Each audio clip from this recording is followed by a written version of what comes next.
আসসালামু আলাইকুম। Welcome to Sujana's cook and move. তরমুজ তো আমরা অনেকেই খাই, but I am going for a zero waste challenge. লাল অংশ, খোসা, বীজ আজকে কিন্তু আমি কোনোটাই ফেলবো না। আর you ready for this challenge? Okay, তো let's get started. Crystal watermelon এবং ওয়াটারমেলন জেলো পুডিং বানানোর জন্য প্রথমেই লাগছে তরমুজ। তরমুজ কেটে খোসা থেকে চামচের সাহায্যে আলাদা করে নিচ্ছি। তরমুজের প্রিপারেশনটা শেষ। এখন তরমুজকে ভালো মতো ব্লেন্ড করে নিচ্ছি। ব্লেন্ড হয়ে গেছে, ছাঁকনিতে ঢেলে তরমুজের জুস নিয়ে নিব এবং অবশিষ্ট যা বের হবে তা ফেলে দিব। এখন তরমুজের জুসে পরিমাণ মতো চিনি নিয়ে নিচ্ছি।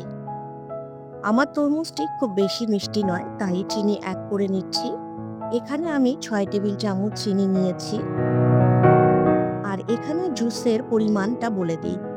এখানে প্রায় বড় কাপের 3.5 কাপ জুস আছে।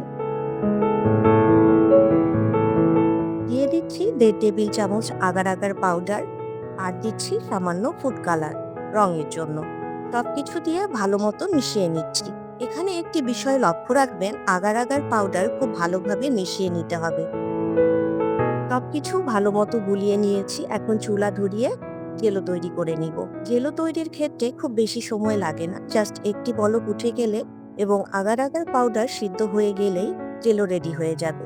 এখন চুলায় দিয়ে অনবরত নাড়তে থাকবো যাতে বটম পার্টে লেগে না যায়। যখন আগার আগার পাউডার সিদ্ধ হয়ে যাবে তখন কালার কিছুটা চেঞ্জ হয় এবং আঠালো হয়ে যায়। জেলো রেডি হয়ে গেছে। এখন তরমুজের খোসায় খানিকটা এবং বাকিটা অন্য একটি পাত্রে ঢেলে নিচ্ছি।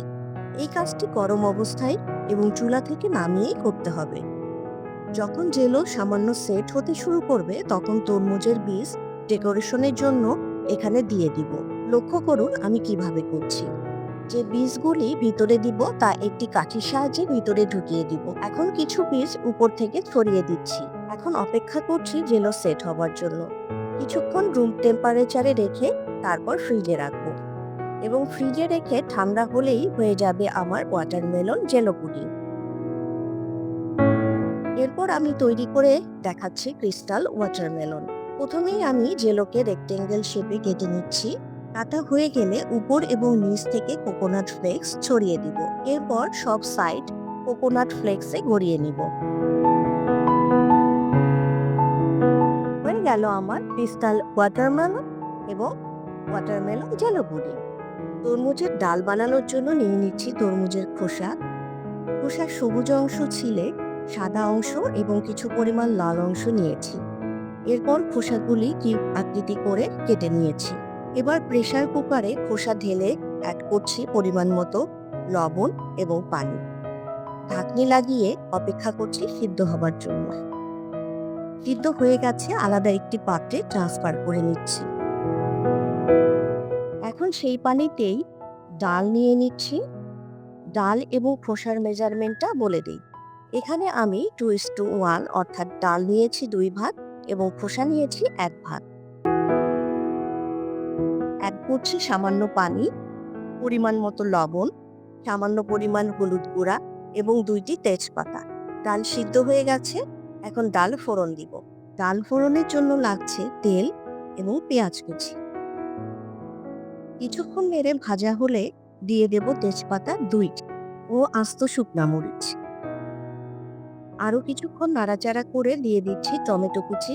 টমেটো সামান্য সিদ্ধ হলে দিয়ে দেব আগে থেকে সিদ্ধ করে রাখা তরমুজ খোসা ও ডাল। ডাল ফোড়নের সময় আমি রসুন অ্যাভয়েড করেছি। তেজপাতা দেওয়ার কারণে রসুনের স্মেল আর প্রয়োজন হয় না। এখানে তেজপাতার ফ্লেভারটাই অনেক ভালো লাগে। রান্না শেষ হলে আমি তেজপাতা সরিয়ে নিচ্ছি আর দিয়ে দিচ্ছি উপর থেকে ধনেপাতা কুচি ও কাঁচামরিচ। মরিচের মুখ কিছুটা কেটে নিয়েছি। কিছুক্ষণ দমে রেখে নামিয়ে ফেলব। হলো তো, জিরো ওয়েস্টেজ। আজ এ পর্যন্তই, আবারও দেখা হবে। ততক্ষণ পর্যন্ত ভালো থাকবেন। খোদা হাফেজ।